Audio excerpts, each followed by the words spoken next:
Hey everyone, I'm Caleb, and I want to help you love video games even more. Today, I do that by sharing a gaming milestone with you, because sharing what excites us about video games helps us all love the medium even more.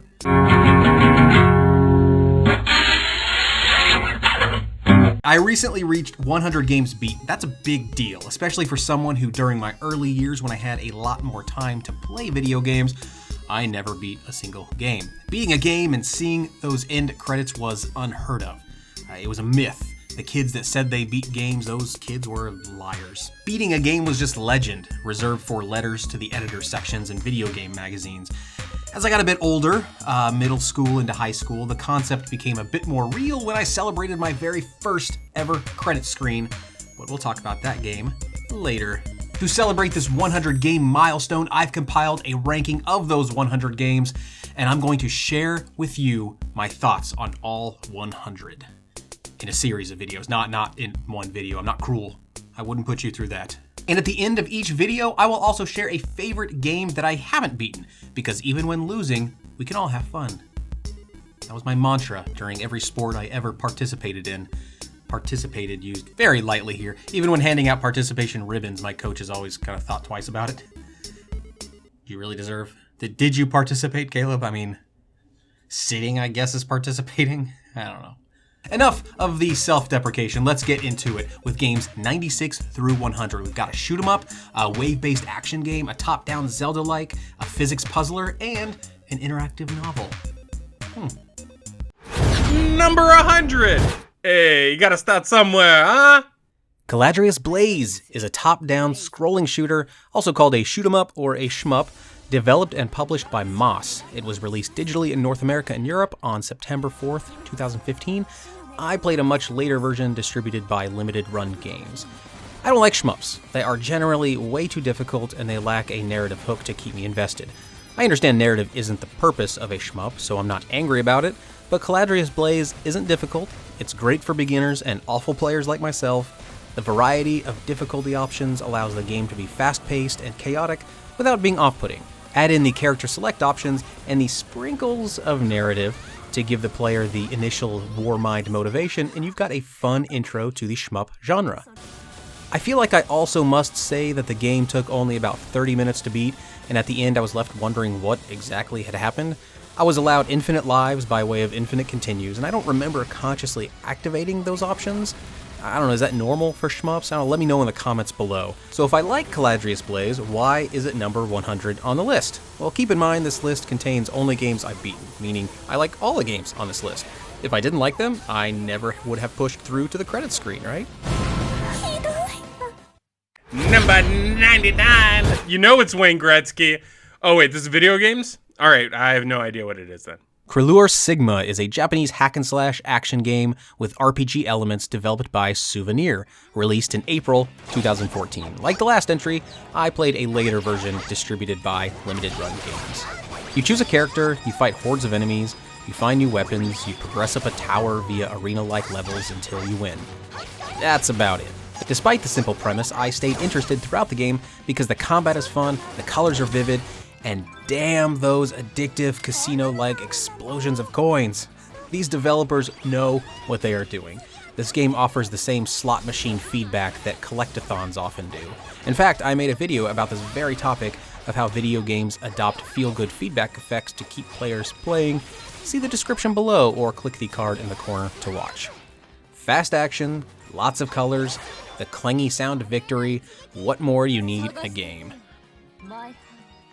Number 98! Kimiko is a Zelda-like top-down action video game developed by Skipmore and released in April 2017 in North America. This game looks a lot like Hyper Light Drifter, which is also a Zelda-like top-down action game but released the year prior in 2016. I played Kimiko shortly after playing Hyper Light Drifter, meaning the visual comparisons between the two games may suffer from recency bias. And it's not fair, honestly, that I even bring up Hyper Light Drifter because they aren't very similar in gameplay. So why do I bring it up? I don't know, I guess to hook you into subscribing to this channel so you'll see the Hyper Light Drifter video when it's released. It's in the top 25, by the way. With Kimiko, you choose between characters, all female, which is good to see, who each have their own weapons and powers, making each choice essentially a choice in combat style.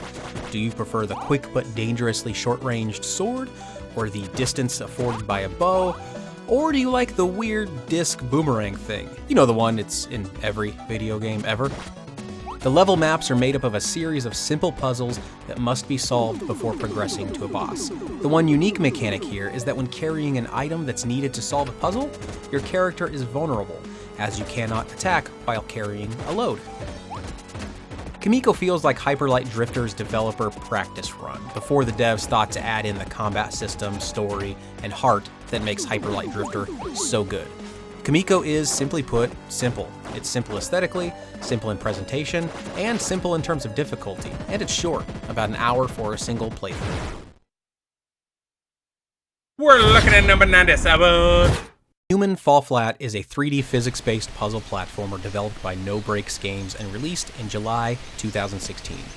You play as Bob, a character of Pillsbury Doughboy-like consistency that, based on the game's minimal introductory narration, seems to be a sort of blank slate learning how to be human.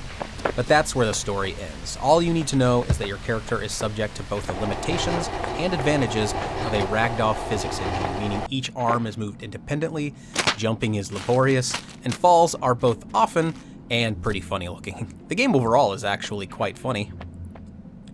But ragdoll physics can be unpredictable, and Human Fall Flat often demands precision to solve its puzzles. This contradiction breeds frustration, making Human Fall Flat a surprisingly difficult game, especially in the later stages. Additionally, the camera can be incredibly annoying. The camera cannot be operated independently of your character. When you move the camera, your character pivots with it. Or rather, as you move the camera tries to remain tethered to the back of your character. This tethering is probably a game development necessity, considering the analog sticks are mapped already to body movement and limb movement, so they cannot be mapped to camera movement. But not being able to reliably see where to jump or where to place your hand means the game feels frustrating by design. I managed to finish Human Fall Flat, but had it lasted another level or two, I might have given up, honestly. We're looking at number 96. Florence is a mobile game developed by Mountains, and is less a game than it is a series of scenes with game mechanics used to tease out the relationship between the main character and her love interest. It's published by Annapurna Interactive, which I think is my current favorite publisher. You'll see a few more games from Annapurna Interactive on this list, so subscribe. Don't miss them. In Florence, you follow, Florence, a young woman going about her daily life. Wake up, go to work, go home, sleep, and repeat. This monotony is finally broken when Florence meets Krish, a cellist with dreams of going to a music academy. The two fall in love and eventually fall out of love. That's it. The game can be completed in well under an hour. What makes the game special is the way it uses game mechanics to navigate the various scenes.